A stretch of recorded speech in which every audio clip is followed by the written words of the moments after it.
Hello friends, how are you? I hope guys you are good. और आज की इस वीडियो में हम डिस्कस करेंगे ईबीएस प्रैक्टिस। ये फिल्टर क्वेश्चंस रहेंगे। ये फर्स्ट पार्ट था जो हम डिस्कस कर चुके हैं। अगर आपने नहीं देखा है तो देख लीजिएगा, वीडियो बनी हुई है चैनल पर। इसके अलावा आई बटन में मैं आपको लिंक दे दूँगी।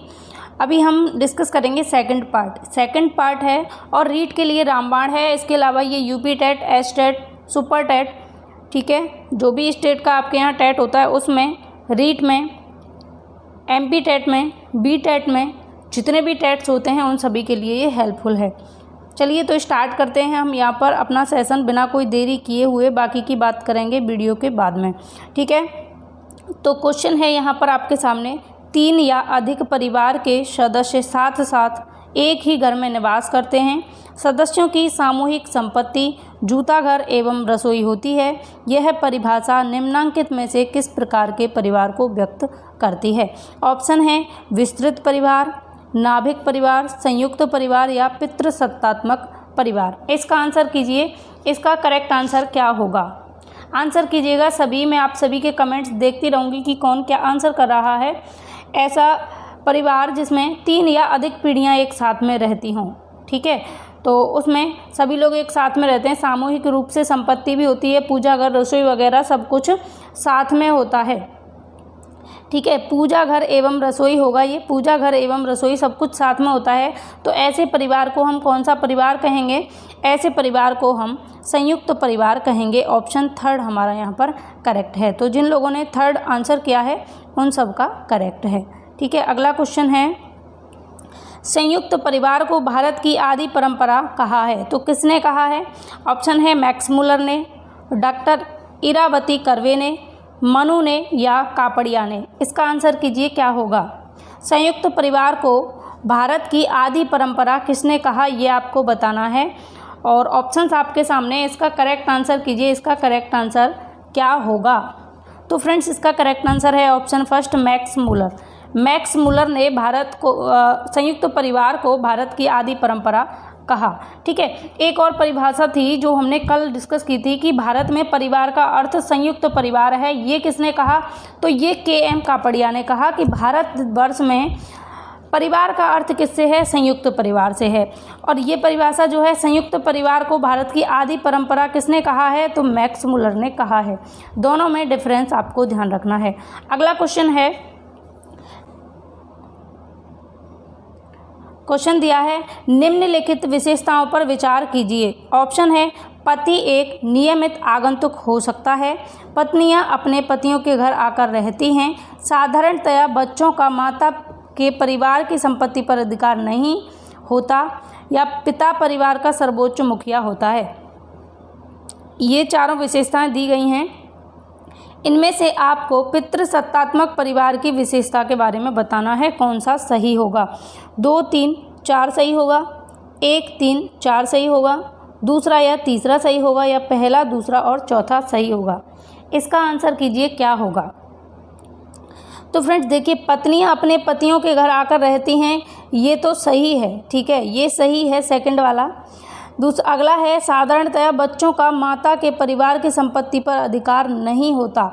तो पितृसत्तात्मक जब परिवार होता है तो माता के परिवार की संपत्ति पर कोई अधिकार नहीं होता, ये बात भी सही है, ठीक है। पिता परिवार का सर्वोच्च मुखिया होता है। जब पितृसत्तात्मक परिवार है तो पिता परिवार का सर्वोच्च मुखिया होता है, ये बात भी सही है। और पति एक अनियमित आगंतुक हो सकता है। जब पितृसत्तात्मक परिवार है तो पति एक अनियमित आगंतुक हो सकता है, ये बात गलत है। तो फर्स्ट ऑप्शन को छोड़कर बाकी तीनों जिसमें हैं वही हमारा करेक्ट है। तो 2, 3, 4 हमारे फर्स्ट ऑप्शन में ही हैं, तो पहला ये ऑप्शन यहाँ पर करेक्ट हो जाता है। तो जिन लोगों ने फर्स्ट ऑप्शन को आंसर किया है उन सब का करेक्ट है। अगला क्वेश्चन है यहाँ पर, एकल परिवार वह है जिसमें, अब एकल परिवार के बारे में आपको बताना है। एकल परिवार वह है जिसमें केवल माता पिता रहते हों, केवल अविवाहित बच्चे रहते हों, माता पिता, अविवाहित बच्चे एवं दादा दादी रहते हों, या केवल माता पिता व अविवाहित बच्चे रहते हों। तो फ्रेंड्स, एकल परिवार से तात्पर्य होता है जहां पर केवल माता पिता और उनके अविवाहित बच्चे रहते हैं, उसे हम एकल परिवार कहते हैं। और माता पिता के साथ में अगर दादा दादी आ गए तो ये संयुक्त परिवार की विशेषता है, इसलिए गलत हो जाएगा। और केवल बच्चे हों तो वो परिवार नहीं है, और केवल माता पिता हों तो वो भी परिवार नहीं है। ठीक है, तो फोर्थ ऑप्शन के साथ में हम जाएंगे। ठीक है, आगे चलते हैं। अगला क्वेश्चन है, संयुक्त परिवार उसे कहेंगे जिसमें, संयुक्त परिवार हम किसे कहेंगे?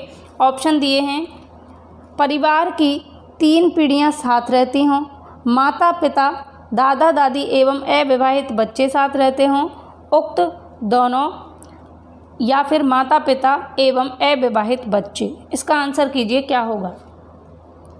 संयुक्त परिवार की विशेषता आपको बतानी है। तो फ्रेंड्स, आप सभी को पता है कि माता पिता, दादा दादी और अविवाहित बच्चे जब साथ में रहेंगे तो उसे हम क्या कहेंगे? उसे हम संयुक्त परिवार कहेंगे। ठीक है, किसको कहेंगे हम? संयुक्त परिवार। जहाँ पर माता पिता, दादा दादी और सभी लोग मिलकर के साथ रहते हों उसे हम क्या कहेंगे? संयुक्त परिवार कहेंगे। लेकिन फर्स्ट ऑप्शन भी सही है कि परिवार की 3 पीढ़ियां साथ में रहती हों, ये भी ठीक है। इसलिए हम किसके साथ में जाएंगे? हम जाएंगे ऑप्शन थर्ड के साथ में, ए और बी दोनों, यानी दोनों ही ऑप्शन हमारे करेक्ट हैं। ये भी सही है और ये भी सही है, तो दोनों सही हैं। तो हम थर्ड के साथ में जाएंगे। जिन लोगों ने थर्ड आंसर किया है उनका करेक्ट है। आगे है, संयुक्त परिवार में परिवार के सदस्यों पर किसका नियंत्रण रहता है? जो संयुक्त परिवार होता है उसमें परिवार के सदस्यों पर किसका नियंत्रण रहता है? ऑप्शन है पिता का, माता का, सबसे बड़े बेटे का, या परिवार के मुखिया का। तो आप सभी को पता है कि जब संयुक्त परिवार में हम रहते हैं तो हम पे नियंत्रण किसका रहता है? परिवार का जो मुखिया होता है, परिवार का जो सबसे बड़ा होता है, उसका ही हम पर नियंत्रण रहता है। तो ऑप्शन फोर्थ हमारा करेक्ट है। अगला क्वेश्चन है, बच्चे एवं वृद्ध माता पिता की उचित देखभाल होती है। ऑप्शन है संयुक्त परिवार में, एकल परिवार में, एकल एवं संयुक्त दोनों परिवारों में, दोनों में नहीं। इसका आंसर कीजिए क्या होगा। सभी आंसर करेंगे, इसका आंसर क्या होगा? बच्चों एवं वृद्ध माता पिता की उचित देखभाल होती है। तो कौन से परिवार में ऐसा होता है ये आपको बताना है। तो फ्रेंड्स देखिए, एकल परिवार जब होगा तो एकल परिवार में माता पिता और उनके अविवाहित बच्चे रहेंगे। माता पिता मान लीजिए सर्विस वाले हैं तो उन बच्चों की देखभाल करने के लिए कोई नहीं है। ठीक है, अगर वृद्ध माता पिता हैं उनकी देखभाल करने के लिए भी कोई नहीं रहता, क्योंकि 2 ही लोग हैं और इतने सारे काम होते हैं। लेकिन जब संयुक्त परिवार होता है, सभी लोग मिलजुल कर रहते हैं, चाचा चाची, दादा दादी, माता पिता, भाई बहन सब लोग, तो उस परिवार में बच्चे एवं वृद्धों की उचित देखभाल होती है। इसलिए ऑप्शन फर्स्ट हमारा यहाँ पर करेक्ट है। आगे चलते हैं अगले क्वेश्चन पर। एकल परिवार में बच्चों में कौन सा गुण विकसित होने की संभावना अधिक रहती है? ऑप्शन है एकाकीपन, आत्मनिर्भरता, स्वयं निर्णय लेने की क्षमता, या उपरोक्त सभी। इसका आंसर कीजिए क्या होगा। एकल परिवार में बच्चों में कौन सा गुण विकसित होने की संभावना अधिक रहती है? देखिए, दोनों ही परिवारों की अपनी अपनी अलग अलग विशेषताएं होती हैं, क्योंकि एकल परिवार के कुछ लाभ हैं तो कुछ हानियां हैं। उसी तरीके से संयुक्त परिवार के कुछ लाभ हैं तो कुछ हानियां भी हैं, यानी साइड इफ़ेक्ट तो हर चीज़ के होते हैं। जैसे एकल परिवार में क्या होगा? एकाकीपन होगा। बच्चा क्या करेगा? अकेले रहने की उसके अंदर हैबिट होगी, क्योंकि ज़्यादा लोग नहीं रहते, तो एकल परिवार में एकाकीपन की भावना देखने को मिलती है। आत्मनिर्भरता की भावना मिलती है, क्योंकि जब कम लोग रहते हैं तो स्वतंत्र रहते हैं, अपनी इच्छा अनुसार काम करते हैं। खुद से निर्णय लेने की क्षमता, स्वयं से निर्णय ले सकता है किसी भी काम के प्रति। कौन से परिवार में? एकल परिवार में। तो ये तीनों ही विशेषताएं एकल परिवार के लिए सही हैं। इन तीनों ही विशेषताओं की संभावना रहती है, तीनों ही गुणों के विकसित होने की संभावना रहती है। तो ऑप्शन 4 के साथ में जाएंगे, उपरोक्त सभी। ठीक है, तो जिन लोगों ने इस क्वेश्चन का आंसर उपरोक्त सभी किया है उन सब का करेक्ट है। आगे चलिए, आगे बढ़ते हैं। संयुक्त परिवारों के विघटन का कारण है। जो हमारे भारतवर्ष में आपने देखा होगा कि पहले से ही प्रचलन था कि लोग मिलजुल कर एक साथ रहते थे, संयुक्त परिवार में रहते थे। लेकिन संयुक्त परिवारों के विघटन का कारण क्या है? तो ये डिटेल में मैंने वीडियो बनाया हुआ है परिवार का, उसमें डिटेल चर्चा की है परिवार के बारे में, एक एक चीज़ों को आपको बताया जो इम्पोर्टेंट हैं। तो आपने अगर उन वीडियोज़ को नहीं देखा, कंप्लीट डिस्कशन, क्योंकि आप अगर कंप्लीट डिस्कशन देखकर प्रैक्टिस करेंगे तो आपको बहुत जल्दी आंसर आ जाएगा। तो उनको देख लीजिएगा अगर आपने नहीं देखी। मैं पूरी प्लेलिस्ट की लिंक आपको आई बटन में यहाँ पर दे दूँगी, इसमें क्लिक करके आप देख सकते हैं। तो इसका आंसर कीजिए, संयुक्त परिवारों के विघटन का कारण है। ऑप्शन आपने अब तक पढ़ लिए होंगे, तो फर्स्ट है ऑप्शन, बच्चों का अधिक शिक्षित होकर जीविकोपार्जन हेतु बाहर चले जाना, परिवार के सदस्यों की आयु में भिन्नता होना, परिवार बड़ा होना, उपर्युक्त सभी। तो फ्रेंड्स ये तीनों ही जो ऑप्शन हैं ये तीनों ही करेक्ट हैं, क्योंकि जो परिवार होता है उसके विघटन का कारण क्या हो सकता है? उसका विघटन का कारण ये भी हो सकता है कि परिवार का बड़ा होना भी हो सकता है, बच्चों का अधिक शिक्षित होकर जीविकोपार्जन हेतु बाहर चले जाना और परिवार के सदस्यों की आयु में भिन्नता होना। तो सबसे ज़्यादा सटीक आंसर इसका बताइए आप क्या हो सकता है? इसका आंसर कीजिए, सबसे ज़्यादा बेहतर क्या इसका आंसर हो सकता है? तो फ्रेंड्स देखिए, अगर हम यहाँ पर देखें तो ये चारों ही, क्योंकि उपरोक्त सभी दिया है ऑप्शन में, तो यहाँ उपरोक्त सभी के साथ जाना ज़्यादा बेटर रहेगा, क्योंकि परिवार जब ज़्यादा बड़ा हो जाता है तो लोगों में आपस में नहीं बनती। लेकिन इस तरीके का कुछ दिया नहीं है, क्योंकि ये ऑप्शन ना गड़बड़ कर रहा है कि परिवार का बड़ा होना।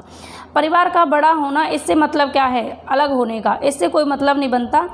तो सबसे ज़्यादा बेटर रहेगा बच्चों का अधिक शिक्षित होकर जीविकोपार्जन हेतु बाहर चले जाना। आप लोग कमेंट कीजिए कि आपके अकॉर्डिंग क्या आंसर हो सकता है। परिवार के सदस्यों की आयु में भिन्नता होना, इसका भी कोई मतलब नहीं है, क्योंकि अगर यहाँ पर ये दिया होता कि परिवार के सदस्यों की आयु में भिन्नता होने के कारण मतभेद होना, तब इस ऑप्शन के साथ में जाते हम। भिन्नता होना सिर्फ इतना दिया है तो ये हमारे दोनों ऑप्शन नहीं होंगे, हम अभी फर्स्ट ऑप्शन के साथ में ही जाएंगे। ये हमें भ्रमित करने के लिए दिया गया है, ऑप्शन फर्स्ट हमारा यहाँ पर करेक्ट है। आगे चलते हैं, क्योंकि परिवार तो तब भी बड़ा था जब पहले लोग संयुक्त परिवार में रहते थे, तब क्यों विघटन नहीं हुआ? परिवार के सदस्यों की आयु में भिन्नता तो पहले भी था, लेकिन सब लोग एक साथ रहते थे। तो सबसे ज़्यादा बेटर है कि लोग पढ़े लिखे हो जाते हैं, शिक्षित हो जाते हैं, बच्चे पढ़ लिख कर क्या करते हैं? अपना घर चलाने के लिए, अपना अच्छा जीवन यापन करने के लिए बाहर चले जाते हैं, क्योंकि औद्योगिकरण बाहर शहरों में ज़्यादा है, इसलिए पलायन करते हैं गाँव से शहरों की तरफ, और इसी वजह से परिवारों का विघटन होता है। आगे चलते हैं, अगला है संयुक्त परिवार की विशेषता नहीं है। ऑप्शन है, बच्चों में पारिवारिक संबंधों की समझ कम होना। संयुक्त परिवार के बारे में बताना है आपको कि कौन सी विशेषता नहीं है, नहीं पूछा है। बच्चों में पारिवारिक संबंधों की समझ कम होना, बच्चों का दादा दादी के स्नेह से वंचित रहना, वृद्ध एवं बीमार सदस्यों की देखभाल नहीं हो पाना, उक्त सभी। इसका आंसर कीजिए क्या होगा? संयुक्त परिवार की विशेषता नहीं है, ये आपसे पूछा है, कौन सी विशेषता संयुक्त परिवार की नहीं है? तो वृद्ध एवं बीमार सदस्यों की देखभाल नहीं हो पाना, ये विशेषता नहीं है। ठीक है, वृद्धों की देखभाल होती है कौन से परिवार में? संयुक्त में, लेकिन ये नहीं है। बच्चों का दादा दादी से स्नेह से वंचित रह जाना, ये संयुक्त परिवार की विशेषता नहीं है, क्योंकि जब संयुक्त परिवार होता है तो माता पिता के, दादा दादी के स्नेह से कोई भी बच्चा वंचित नहीं रहता।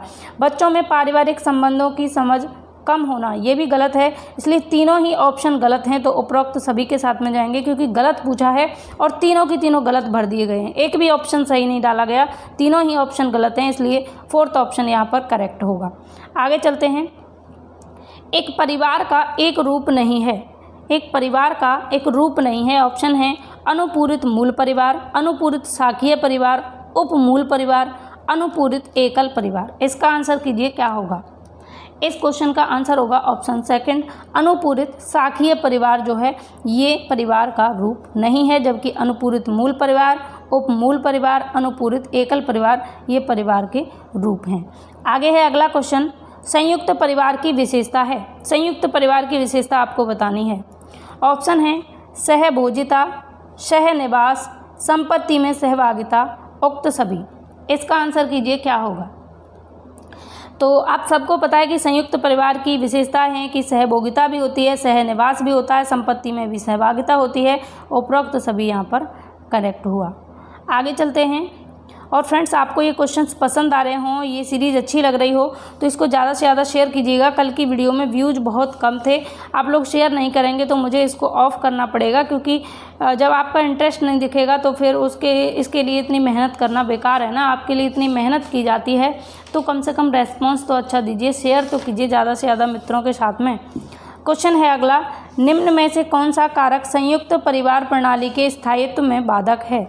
ऑप्शन है दाम्पत्य संबंधों पर अधिक बल देना, दाम्पत्य संबंध यानी पति पत्नी के मध्य अधिक बल देना, परिवार के सदस्यों की आय, स्वभाव एवं गुण में अत्यधिक असमानता होना, उक्त 1 और 2 दोनों या बच्चों पर ध्यान न देना। अब बताइए इसका आंसर क्या होगा। संयुक्त परिवार प्रणाली के स्थायित्व में बाधक कौन सा है? बाधक तत्व आपको बताना है कौन सा है इस क्वेश्चन में आंसर। तो फ्रेंड्स देखिए, यहाँ ऑप्शन दिए हैं दाम्पत्य संबंधों पर अधिक बल देना, ठीक है, संयुक्त परिवार की बात की जा रही। फिर उसके बाद में परिवार के सदस्यों की आय, स्वभाव एवं गुणों में अत्यधिक असमानता होना। तो परिवार के जो सदस्य होते हैं उनकी आय में, उनके स्वभाव में, उनके गुणों में अत्यधिक असमानता पाई जाती है, ठीक है। कौन से परिवार में? संयुक्त परिवार प्रणाली के स्थायित्व में बाधक होते हैं ये चीज़ें, क्योंकि जब एक दूसरे के साथ में लोगों का स्वभाव नहीं मिलता, लोगों की आय अलग होती है, कोई 10,000 कमाता है, कोई 20, कोई 30, कोई 40, तो जो 40 वाला है वो सब पे अपना दबाव बना के रखता है कि मैं ज़्यादा कमाता हूँ। तो आय में क्या होती है? भिन्नता होती है, स्वभाव में भिन्नता होती है, कोई सरल स्वभाव का होता है, कोई थोड़ा गुस्से वाला होता है, गुणों में भी अत्यधिक असमानता पाई जाती है। इस वजह से ये भी संयुक्त परिवार प्रणाली के स्थायित्व में बाधक साबित होता है। इसके अलावा दाम्पत्य संबंधों, पति पत्नी के मध्य पर अधिक बल देना, पति पत्नी के मध्य पर अधिक बल देना, ये भी बाधक सिद्ध होता है। यदि दाम्पत्यों के संबंधों पर अधिक बल दिया जाता है तो ये भी संयुक्त परिवार के लिए बाधक सिद्ध होता है। इसलिए 1 और 2 दोनों ही सही हैं। तो बैलेंस बना के रखना बहुत ज़रूरी है। जब बैलेंस नहीं बनता है ना, तब जाके परिवारों का विघटन होना शुरू हो जाता है। अगला क्वेश्चन है, वंश परंपरागत शाखीय संयुक्त परिवार में होते हैं। ऑप्शन है आपके सामने माता पिता, पुत्र वधू एवं भाई बहन। अगला है 3 या अधिक युगल वंश परंपरागत रूप में व शाखीय रूप में परस्पर संबंधित होते हैं। अगला है अविवाहित या तलाकशुदा एवं विधवा संबंधी अपने बच्चों, भाई बहनों के साथ रहते हैं, या उपरोक्त सभी। इसका आंसर बताइए। वंश परंपरागत शाखीय संयुक्त परिवार में होते हैं, इसका क्या होगा आंसर? तो फ्रेंड्स, जो वंश परंपरागत शाखीय संयुक्त परिवार होते हैं उसमें 3 या अधिक युगल वंश परंपरागत रूप में व शाखीय रूप में परस्पर संबंधित होते हैं। 3 या फिर अधिक युगल वंशीय होंगे तो वहाँ पर कौन सा परिवार होगा? वंश परंपरागत शाखीय संयुक्त परिवार होता है। अगला क्वेश्चन है नेक्स्ट, कौन सी विशेषता परिवार की नहीं है? ऑप्शन है कम से कम 2 भिन्न लिंग वाले वयस्क साथ रहते हों, प्रत्येक सदस्य की आय भिन्न जमा की जाती हो, वे समान आवास, भोजन और समान सामाजिक क्रियाओं का उपयोग करते हों, सुरक्षा एवं बच्चों का साझा उत्तरदायित्व। इसका आंसर कीजिए क्या होगा? कौन सी परिवार की विशेषता नहीं है ये पूछा है। तो देखिए, कम से कम 2 भिन्न लिंग वाले वयस्क साथ रहते हैं, ये विशेषता है, इसलिए गलत होगी। फिर उसके बाद में वे समान आवास, भोजन और समान सामाजिक क्रियाओं का उपयोग करते हों, ये भी सही है। आगे है सुरक्षा एवं बच्चों का साझा उत्तरदायित्व, तो ये भी सही है। ये सही है, इसलिए तीनों गलत हो जाएंगे। और ये गलत है, प्रत्येक सदस्य की आय भिन्न जमा की जाती है, ये गलत है, इसलिए यही हमारा करेक्ट हो जाएगा, क्योंकि हमसे गलत ही पूछा है, नहीं पूछा है। ठीक है, आगे चलते हैं। अगला क्वेश्चन है, विलियम जे जूडे के अनुसार परिवार की विशेषता है। विलियम जे जूडे के अनुसार परिवार की कौन सी विशेषता है ये आपको बताना है। ऑप्शन दिए हुए हैं आपके सामने। कम से कम 2 भिन्न लिंग वयस्क एक साथ रहते हों, वे अनेक वस्तुओं यथा भोजन, संभोग, आवास एवं सामाजिक गतिविधियों आदि का समान रूप से उपभोग करते हों, वयस्कों का बच्चों के साथ माता पिता का संबंध हो, उनकी सुरक्षा, सहयोग व पोषण की जिम्मेदारी हो, और लास्ट ऑप्शन है वे श्रम विभाजन के अनुसार कार्य करते हों। तो विलियम जे जूडे के अकॉर्डिंग परिवार की विशेषता आपको बतानी है कि इन्होंने परिवार की विशेषताओं में किस किस को शामिल किया है। तो फ्रेंड्स, ये जो विलियम जे जूडे हैं, इन्होंने कहा कि परिवार में कम से कम 2 भिन्न लिंगीय वयस्क साथ रहने चाहिए, तभी वो परिवार है। तो इनके अकॉर्डिंग ये वाला ऑप्शन सही है। वे अनेक वस्तुओं यथा भोजन, संभोग, आवास व सामाजिक गतिविधियों आदि का समान रूप से उपभोग करते हों, ये भी विशेषता विलियम जे जूडे के अनुसार सही है। अगला है वयस्कों का बच्चों के साथ माता पिता का संबंध हो, सुरक्षा, सहयोग व पोषण की जिम्मेदारी हो, तो ये भी ऑप्शन सही है। वे श्रम विभाजन के अनुसार कार्य करते हों, ये ऑप्शन भी सही है। तो ABCD चारों ही ऑप्शन करेक्ट हैं। तो यहाँ हम देखेंगे कहाँ पर ABCD दिया है, तो ऑप्शन 4 में हमें चारों ही ऑप्शन मिल गए ABCD, तो यही हमारा करेक्ट है, चारों ऑप्शन हमारे सही हैं। तो फ्रेंड्स, आज की इस वीडियो में हमने बाकी के बचे हुए परिवार से जो क्वेश्चंस थे उनको डिस्कस कर लिया है। इसमें हमने प्रीवियस क्वेश्चंस को भी इंक्लूड किया और संभावित जो क्वेश्चन हो सकते हैं उनको भी मैंने आपके सामने इंक्लूड किया है। तो ये दोनों ही पार्ट, आपने ये पार्ट देख लिया। अगर आपने फर्स्ट पार्ट नहीं देखा है तो इसको भी ज़रूर देखिएगा। इसमें भी बहुत महत्वपूर्ण question, previous year plus important questions को हमने डिस्कस किया है। तो फ्रेंड्स, आपको ये सीरीज़ कैसी लगी कमेंट करके ज़रूर बताएं, क्वेश्चंस कैसे लगे, और आगे इसी तरीके की वीडियो चाहते हैं तो मुझे कमेंट करके ज़रूर बताएं। मिलते हैं अगली वीडियो में, तब तक के लिए गुड बाय। आप अपना ख्याल रखें, बाय बाय, टेक केयर। और चैनल को पहली बार देख रहे हैं तो सब्सक्राइब कर लें, नोटिफिकेशन आइकन को ऑल पर क्लिक करके रखें। Bye bye, take care.